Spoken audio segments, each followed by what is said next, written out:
बापू काय सांगाल जिल्ह्यामध्ये आटपाडी खानापूरचा एक आमदार शिंदे गटाचा असताना सुद्धा तुम्ही जत तालुक्यामध्ये एक स्वतः पॅनल उभा केले आणि कशा पद्धतीने या निवडणुकीमध्ये उतरलाय?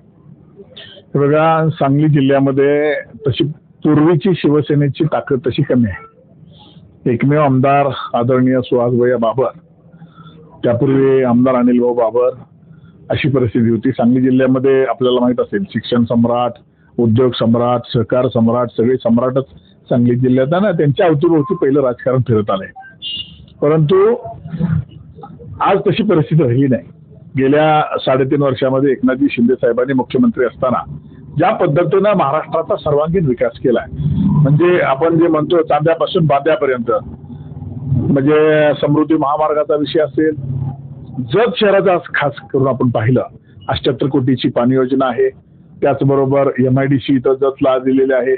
यापूर्वीच्या अनेक नेत्यांनी हे MIDC आणतो, उद्योग आणतो म्हणून अनेक आश्वासने दिली आणि त्यावर निवडणुका लढल्या.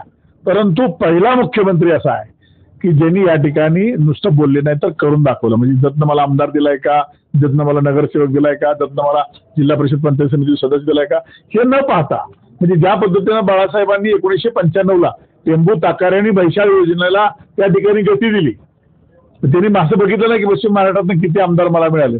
त्यांच्या विचारावर आणि त्यांच्या विचाराचा वारसा घेऊन आदरणीय एकनाथजी शिंदे साहेब काम करतायत. मुख्यमंत्री झाल्या झाल्या आदरणीय आमचे योगेशजी जानकर साहेबांनी प्रयत्न केल्यामुळे 2000 कोटी रुपये मैशाळ योजनेसाठी साहेबांनी मंजूर केले. हे शिवसेनेचं काम आहे. आणि म्हणून हे सगळं काम करत असताना मग तिथं स्थानिक स्वराज्य संस्थेमध्ये आपले लोकप्रतिनिधी असले पाहिजेत. ही भूमिका स्वाभाविकच पक्षाची असते. आणि म्हणून माझी जिल्हा प्रमुख निवड झाल्या झाल्या खास करून जिथं खऱ्या अर्थानं शिवसेनेचा आणि या जतचा दोघांचाही विकास करायचा असेल तर आपल्याला या निवडणुकीमध्ये सामोरं गेलं पाहिजे. ही भूमिका ठेवून आमची जी टीम आहे त्याच्यामध्ये आमचे तालुका प्रमुख आदरणीय अंकुशजी होवाळे असतील, आमचे विधानसभा प्रमुख आदरणीय हिंगमेरी साहेब असतील, आमचे भास्करराव जाधव असतील, आमचे दोडकर बंधू मोहन असेल, विजू असेल, जीवन असेल आणि आमच्याबरोबर प्रवीण आवरादी आमचा. त्याचबरोबर आम्हाला एक चांगला चेहरा, सामाजिक क्षेत्रामध्ये काम करणारा, कामगार क्षेत्रात काम करणारा, म्हणजे शेकडो कोट्यवधी रुपयाचे निधी, म्हणजे ते भांडी स्वरूपात असू दे, सामान स्वरूपात असू दे, फीमाफीच्या बाबतीत असू दे, या सगळ्यांना काम करणारा एक मुस्लिम समाजाचा चेहरा. जसं छत्रपती शिवाजी महाराजांच्या काळामध्ये शिवाजी महाराजांच्या जवळ जे मोहरे होते त्यामध्ये त्यांचा बॉडीगार्ड मुस्लिम होता, त्यांचा वकील मुस्लिम होता, त्यांचा तोफखान्याचा प्रमुख मुस्लिम होता. तसा आज एकनाथ शिंदेच्या पक्षामध्ये आज खऱ्या अर्थानं जत तालुक्यामध्ये पहिल्यांदा सांगली जिल्ह्यात आम्ही एक मुस्लिम चेहरा या ठिकाणी या निवडणुकीला नगराध्यक्ष पदाच्या निवडणुकीला देतोय. त्याचं कारण असं आहे का हा बहुजन रूपी OBC चेहरा आहे. आणि मला खात्री आहे की जत नगरपालिकेमध्ये आमच्या आता आज रोजी 15+1 असे उमेदवार आहेत. उरलेले 8 उमेदवार अपक्ष म्हणून, आम्हाला थोडासा वेळ कमी मिळाला, अपक्ष म्हणून या ठिकाणी आमच्या संपर्कात आहेत. कदाचित दुपारपर्यंत आमचं पूर्ण पॅनेल उद्या दुपारपर्यंत आमचं होईल आणि उद्या आपल्याला 3 नंतर आमचे 23+1चं पॅनल तुम्हाला या ठिकाणी पाहायला मिळेल. मला सांगा, राज्यामध्ये युती असताना भाजप, अजितदादा गट असेल, एकनाथ शिंदे साहेब असतील, तरी पण इथं स्थानिकला तुम्ही वेगळं लढण्याची का भूमिका घेतली? हे बघा, विधानसभेच्या निवडणुकीपूर्वी आमदार साहेबांनी आमच्या पदाधिकाऱ्यांची भेट घेतली. त्यांना सांगितलं की तुम्ही विधानसभेला मला मदत करा, येणाऱ्या काळामध्ये स्थानिक स्वराज्य संस्थेमध्ये तुम्हाला त्या ठिकाणी आम्ही नक्की न्याय देऊ. आता आमदारांची भूमिका किंवा त्या पक्षाच्या नेत्यांची भूमिका अशी असली पाहिजे की कदाचित माझ्या 2 कार्यकर्त्याला न्याय कमी मिळेल, पण जो माझा मित्र पक्ष आहे, ज्यानं इथं शिवसेनेच्या माध्यमातून नगर विकासला निधी दिला, गुलाबराव पाटलांनी पाणीसाठी निधी दिला, आदरणीय आमचे भरत गोगावले यांनी रोल मॉडेल करावं म्हणून जतला तुम्हाला रोजगार हमीसाठी त्या ठिकाणी निधी दिला, आमच्या प्रताप सर नाईकांनी RTO कार्यालय दिलं, उमदीला तुम्हाला बस आधार दिला. हे तुमच्या मंत्र्यांनी कोणी दिलं नाही, हे शिवसेनेच्या मंत्र्यांनी दिलं. आणि त्याच पक्षाला तुम्ही जर बाजूला सरत असाल, त्याच पक्षाला तुम्ही कमी लेखत असाल तर मला वाटते स्वार्थापोटी आमदारांनी केलेलं हे काम आहे. आणि मला खात्री आहे की येणाऱ्या काळामध्ये ज्यावेळेला आमची शिवसेनेची गरज पडेल त्यावेळेला याचा जाब आम्ही 100% आमदारांना विचारू. खरं तर ह्या स्थानिक स्वराज्य संस्थेच्या निवडणूक असतात, हे वरच्या नेत्यांनी सांगितलं की स्थानिक पातळीवर तुमची जी काही समीकरण आहेत ते पाहून तुम्ही निर्णय घ्या. पण मी आमदारांचं खास करून आभार मानतो की त्यांनी आम्हाला विचारलं नाही, ते बरं केलं. किमान आम्ही पक्ष उभा करण्याच्या दृष्टिकोनातून आम्हाला या ठिकाणी चांगले उमेदवार या ठिकाणी मिळाले, महिला आघाडी चांगली मिळाली आम्हाला सलीम गवंडी सारखा एक कार्यकर्ता बहुजन मिळाला, हे फक्त आमदार साहेबांच्या कृपेमुळं. बापू मला सांगा, तुम्ही जे बांधलेलं संघटन आहे हे विजयापर्यंत घेऊन जाईल? 100% हे बघा, कुणी म्हणायचं नाही मी मोठा आहे म्हणून. शेवटी जनता जनार्दन मोठी आहे. जनता जनार्दन आपल्याला ठरवत असते. असं जर नसतं तर मग गोपीचंद पडळकर आटपाडी तालुक्याचे नेता आमदार झाले नसते ना. त्यांचं स्वतःचं मतदान आहे का इथं? नाही. मग जनता ठरवत असते. एक वेळ जर अहंकार त्या ठिकाणी सुरू झाला तर तो अहंकार खाली करायचं काम सुद्धा जत शहरातली तालुक्यातली जनता करत असते. काय सांगाल या जत नगर परिषदेमधल्या लोकांना काय संदेश द्याल? मी जत शहरातील जत तालुक्यातील नागरिकांना एवढंच सांगेन की खऱ्या अर्थानं लाडक्या बहिणींना न्याय देणारा भाऊ कोण असेल तर ते आदरणीय एकनाथजी शिंदे असतील. लाडक्या भावांना न्याय देणारा, म्हणजे ज्याला नोकरी नाही त्याला 6,000 रुपये महिन्याला, 10,000 रुपये महिन्याला शेतकऱ्यांना त्या ठिकाणी मदत केलेली आहे. जत शहराला, जत तालुक्याला विकास निधीच्या माध्यमातून MIDC, RTO कार्यालय, बस डेपो आगार, आम्ही सुद्धा आता संकला त्या ठिकाणी बस डेपो नवीन आणतोय. म्हणजे शेकडो कोटी रुपयाचा निधी देणारा मुख्यमंत्री त्या काळात काम करत होता. आज उपमुख्यमंत्री म्हणून एकनाथजी शिंदे या ठिकाणी सरळ हाताने सांगली जिल्ह्याला मदत करतायत. त्यामुळे एक वेळ तुम्ही अनेकांना संधी दिली. इथं काँग्रेस, राष्ट्रवादी किंवा यापूर्वीच्या सगळ्या नेत्यांना या ठिकाणी जत शहराला संधी दिलेली आहे. माझं मत आहे एक वेळ शिवसेनेच्या नगरसेवक आणि नगराध्यक्ष पदाच्या उमेदवाराला आम्हाला संधी द्या. या जत शहराचा काय पलट महाराष्ट्राच्या नकाशावर एक सुंदर आणि स्वच्छ शहर, चांगल्या दर्जाचं शहर या ठिकाणी आम्ही केल्याशिवाय राहणार नाही. यासाठी जत शहरातील नागरिकांनी आमच्या सर्व उमेदवारांना धनुष्यबाणाच्या पुढचं बटन दाबून विजयी करावं आणि आम्हाला काम करण्याची संधी द्यावी ही विनंती आहे. काय सांगाल, शिवसेनेने शिंदे गटाने तुमच्यावरती नगराध्यक्ष पदाची माळ तुमच्या गाळ्यात टाकलेली आहे, कशा पद्धतीने निवडणूक लढणार आहे? जय महाराष्ट्र.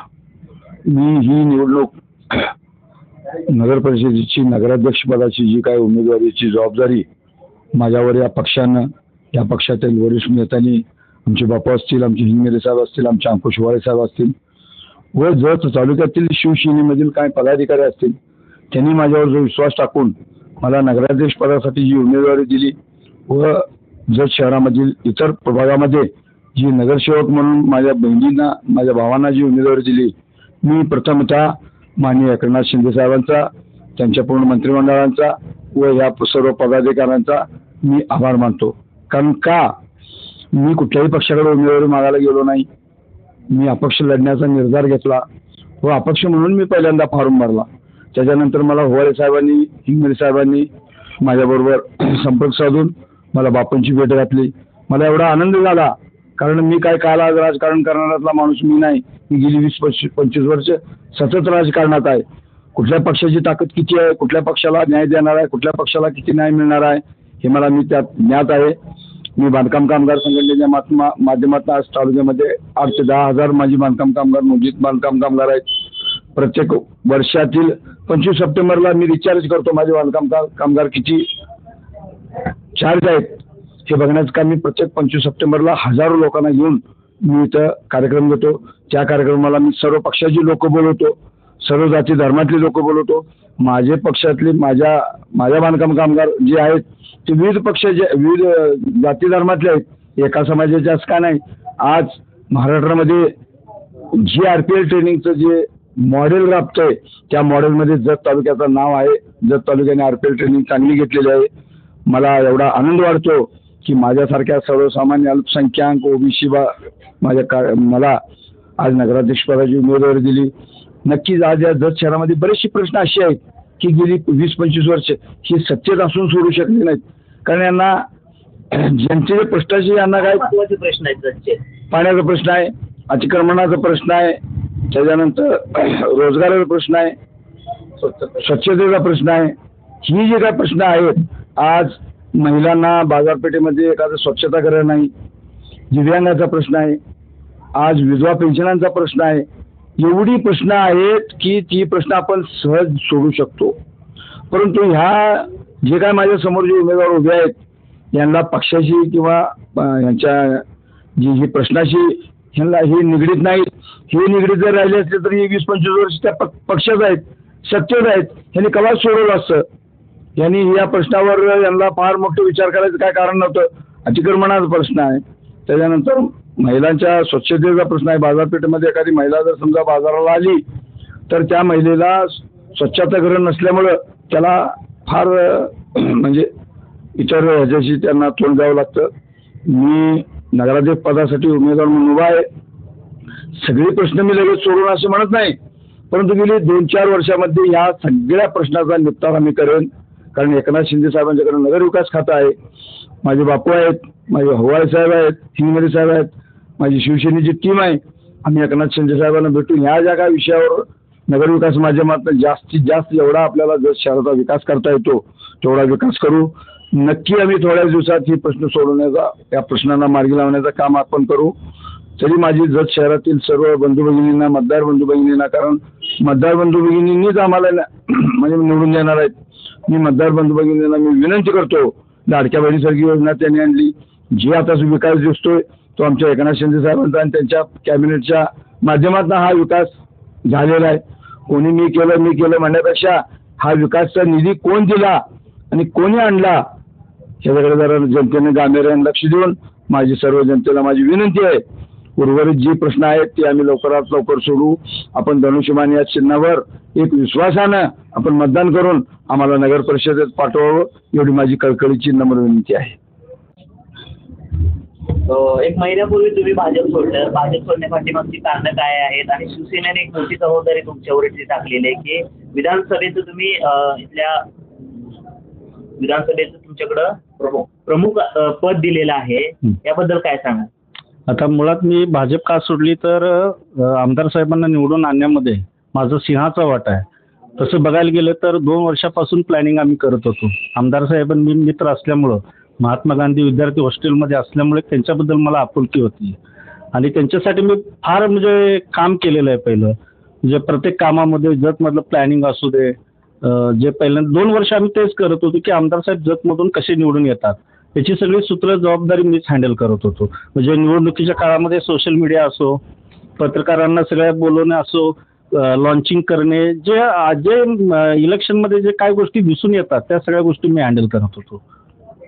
आणि आता शिवसेनेमध्ये मला आमचे मार्गदर्शक संजय बापू विभूते जिल्ह्याचे प्रमुख आणि तालुका अध्यक्ष अंकुश ओवाळे आणि युवा सेना प्रमुख आमचे प्रवीण आवरादी साहेब यांनी मला ते म्हणले की शिवसेनेमध्ये या, तुम्हाला एक आम्ही विधानसभा प्रमुखाची मोठी जबाबदारी देतो, जेणेकरून येणाऱ्या नगर परिषद असतील, पंचायत समिती असतील, जिल्हा परिषद असतील, तिथं आपल्याला पॅनल लढवायचं आणि तुमच्या मार्गदर्शनाखाली आपण काम करू असं आमचे जे तालुक्यातली टीम यांनी सांगितलं.